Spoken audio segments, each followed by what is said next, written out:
Et mon opinion est que nous sommes au sein d'une épidémie de détresse psychique.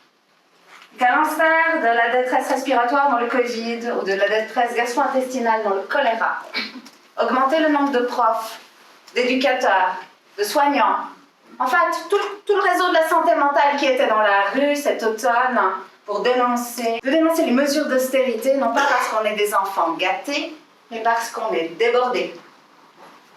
Et bien d'augmenter tout ce beau monde ne diminuera pas le nombre de malades.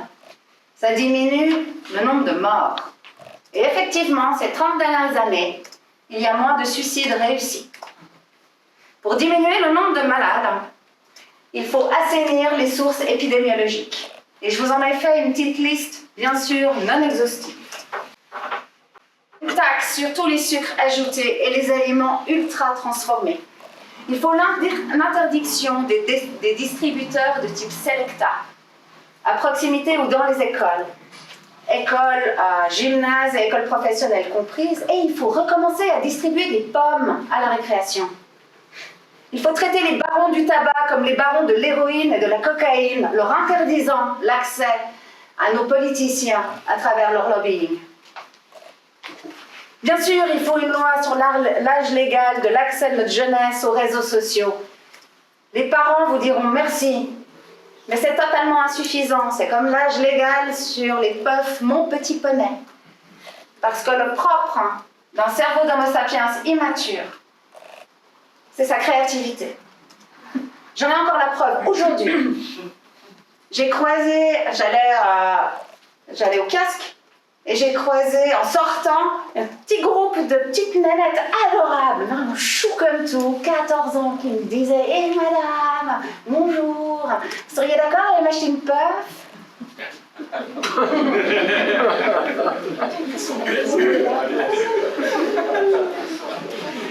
Donc c'est insuffisant.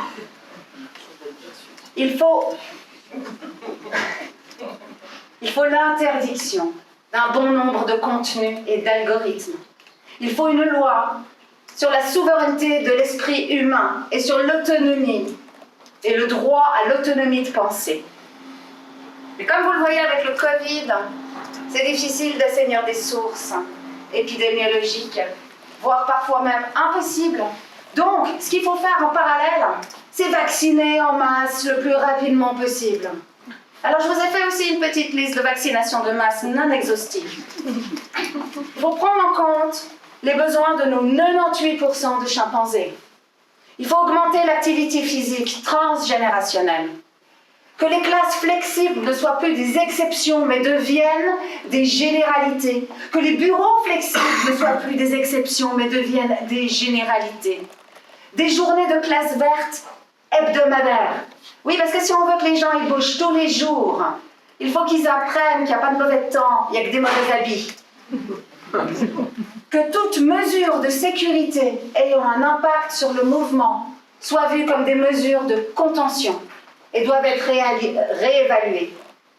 On me prouve la diminution de morbidité et de mortalité d'une classe en mouvement depuis qu'on a mis ce type de mesures de sécurité.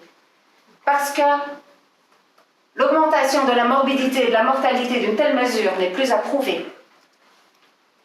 Qu'un diagnostic présumé de neuroatypie posé par un pédiatre permette la mise en place immédiate de mesures scolaires et d'accompagnement. Et qu'on diminue drastiquement l'accès à la psychologie, psychomotricité et logopédie en milieu scolaire. Le temps d'attente doit drastiquement diminuer.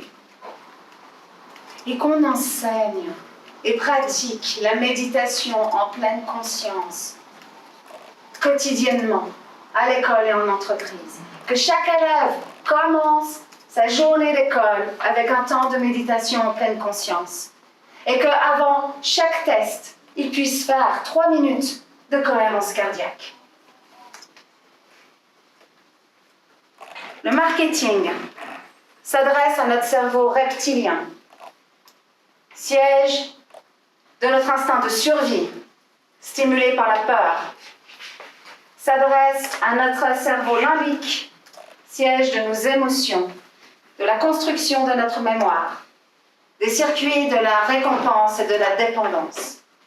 Et en nous enlevant notre temps de cerveau disponible, il nous empêche d'avoir accès à notre néocortex, siège de nos 2% d'humanité.